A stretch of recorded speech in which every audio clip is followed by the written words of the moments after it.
আন্দোলনের সহিংসতায় সারা দেশে অন্তত ৫০ জন নিহত হবার খবর পাওয়া গেছে।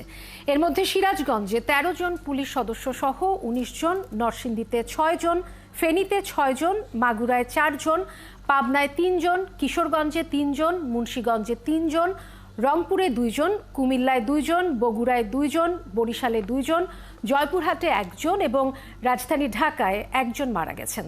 এছাড়া হামলা হয়েছে সংবাদ মাধ্যমের কর্মীদের উপর, আহত হয়েছেন অনেক সাংবাদিক। সহকর্মীদের পাঠানো তথ্য ছবিতে প্রতিবেদন। সকালে রংপুর টাউন হলে অবস্থান নেন আন্দোলনকারীরা, আর আওয়ামী লীগ নেতাকর্মীরা অবস্থান নেন পায়রা চত্বর ও জাহাজ কোম্পানির মোড়ে।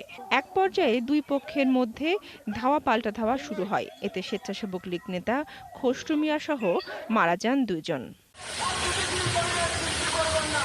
মাগুরাতেও আন্দোলনকারীদের সাথে পুলিশ ও আওয়ামী লীগের নেতাকর্মীদের ধাওয়া পাল্টা ধাওয়ার সময় গুলিবিদ্ধ হয়ে মারা গেছেন ছাত্রদল নেতা মেহেদী হাসান রাব্বি, ২ শিক্ষার্থী ফরহাদ হোসেন ও সুমন শেখ।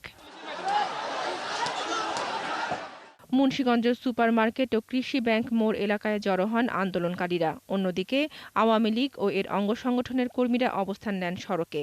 এক পর্যায়ে দুই পক্ষের সংঘর্ষে গুলিবিদ্ধ হয়ে ২ নির্মাণ শ্রমিকের মৃত্যু হয়। মানিকগঞ্জে ঢাকা আরিচা মহাসড়ক অবরোধের খবর সংগ্রহে গিয়ে আহত হয়েছেন ইন্ডিপেন্ডেন্ট টেলিভিশনের মানিকগঞ্জের রিপোর্টার মঞ্জুর রহমান এবং এটিএন বাংলার শহীদুল ইসলাম সুজন সহ বেশ কয়েকজন।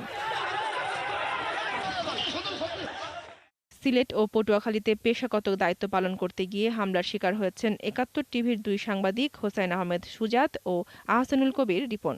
আমাকে দেখছে, দেখেই বলতেছে যে ও ৭১-এর সাংবাদিক সুজাত, ওকে ধরে ফেলো।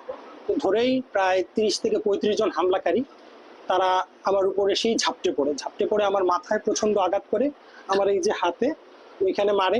খুলনায় বেলা ১১টা থেকে শহর জুড়ে তাণ্ডব শুরু করে আন্দোলনকারীরা। এ সময় তারা হাদিস পার্কের সামনে আওয়ামী লীগের অফিসে এবং শেরে বাংলা রোডে স্থানীয় সংসদ সদস্য শেখ সালাউদ্দিন জুয়েলের বাড়িতে আগুন ধরিয়ে দেয়। ফরিদপুর জেলা আওয়ামী লীগের কার্যালয় পুড়িয়ে দিয়েছে আন্দোলনকারীরা। এরপর তারা বেশ কয়েকটি মোটরসাইকেলে আগুন দেয়। ঝালকাঠি শহরের ফায়ার সার্ভিস সড়কে আন্দোলনকারীদের সাথে ছাত্রলীগ ও যুবলীগের নেতাকর্মীদের সংঘর্ষে ১৫ জন আহত হয়েছে। জামালপুরেও ইউনিয়ন আওয়ামী লীগের কার্যালয়ে হামলা ও ভাঙচুর চালায় বৈষম্য বিরোধী আন্দোলনকারীরা। এ সময় ২টি মোটরসাইকেল পুড়িয়ে দেওয়া হয়। বনশ্রী হালদার, ৭১।